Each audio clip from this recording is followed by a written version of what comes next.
This is the Oshawa assembly plant for General Motors. This is ground zero. This is what Donald Trump wants to take. He wants to take the jobs. He wants to take the production. Holy crap, we are going to lose a ton of auto manufacturing jobs if something doesn't change soon. This is a bad sign for Canada's economy and has everything to do with tariffs. Let's discuss it in today's video with the very first one. We have a worst case Ontario forming here. Donald Trump claims he's going to put 25% tariffs on all non-US made cars, and they're going to be permanent for the rest of his term.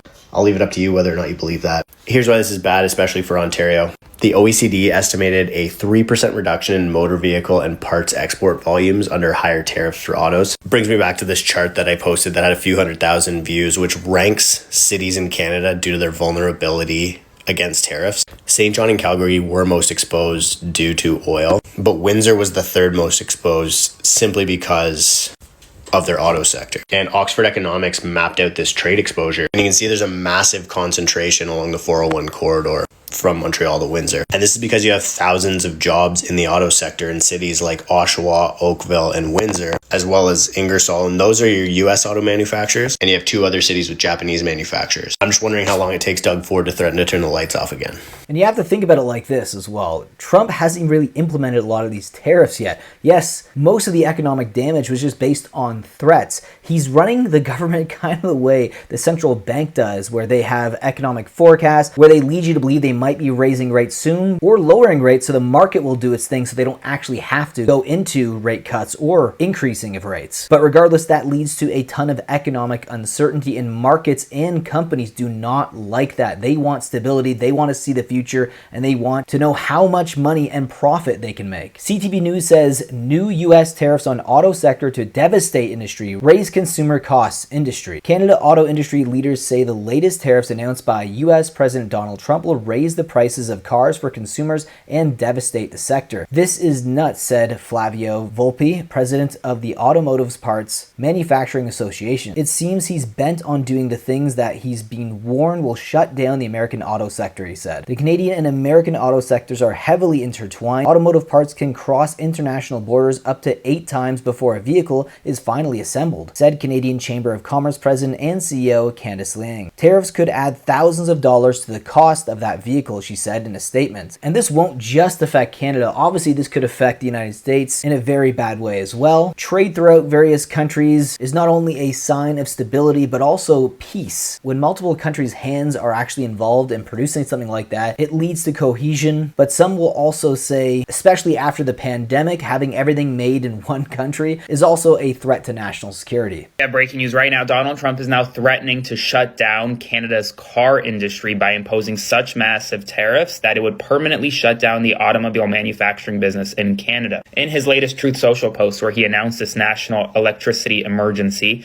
he also said that if other egregious long-time tariffs are not dropped by Canada, on April 2nd, tariffs on cars coming into the United States will substantially increase and will essentially, quote, permanently shut down the automobile manufacturing business in Canada. And the stock market is tanking already, more so than it has been in the past several days. The Dow Jones is down more than 450 points after Donald Trump's announcement, and the market is likely to only continue tanking as a result of Trump's tariffs, national electricity emergency, and more. And if you look at the stock market since January, pretty much since Trump's been in office, the market hasn't been going down that much, but it's been pretty flat, which is alarming considering how it's grown over the last year or two. Some people thought that Trump would be great for the market, and now it looks like it might be the opposite, but leave your thoughts about that down below in the comment section.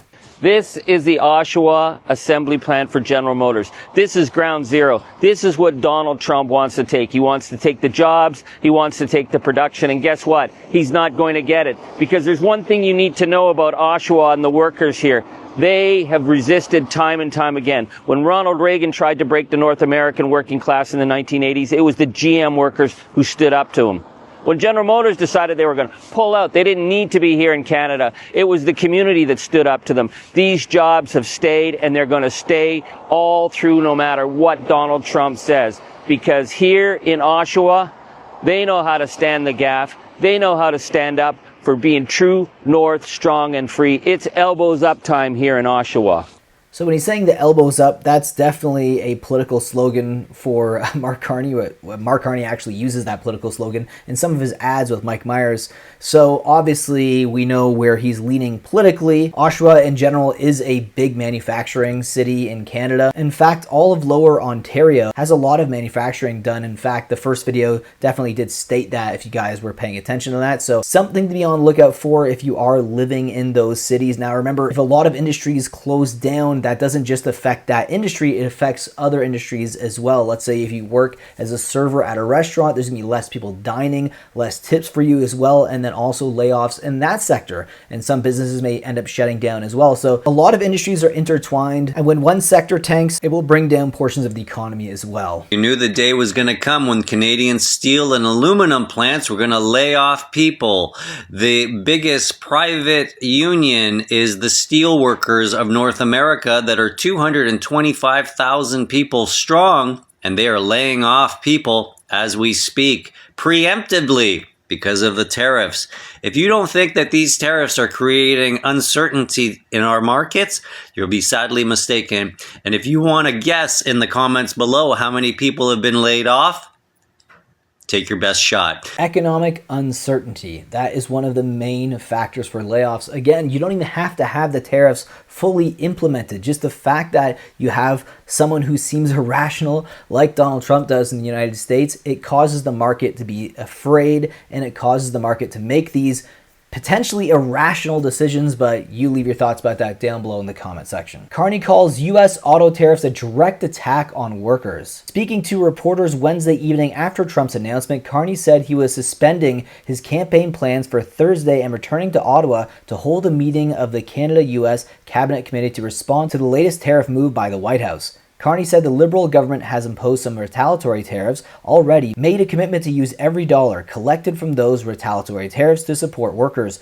and moved last week to introduce aid to help companies, including allowing them to defer income tax and GST or HST remittances from April 2nd to the end of June to provide up to $40 billion in liquidity. Or we could just lower taxes in general, and I think that would help a lot of people. But you know what? If there's a lot of layoffs, that might mean EI will have to be paid out, and that means more taxes. Carney said it would be appropriate that he and Trump speak soon, but said he could not say when that would happen. He previously said he won't engage in significant trade discussions with Trump until the president shows respect to Canada and stops threatening its sovereignty. That might be counterproductive because, yes, Trump may be a difficult person to deal with, but I still think there needs to be some form of talks. But again, we have an election coming up in 2 months, so maybe the best thing to do is just see who's going to be the permanent prime minister, and then from there make those hard discussions with Donald Trump, the president of the United States. Anyways, guys, leave your thoughts about this video's subject down below in the comment section. It's a bit of a heavy one, and the auto industry in Canada could be in for a wild ride in the coming months. Let me know your thoughts again about this video's subject, and I will see you in the next video. Take care.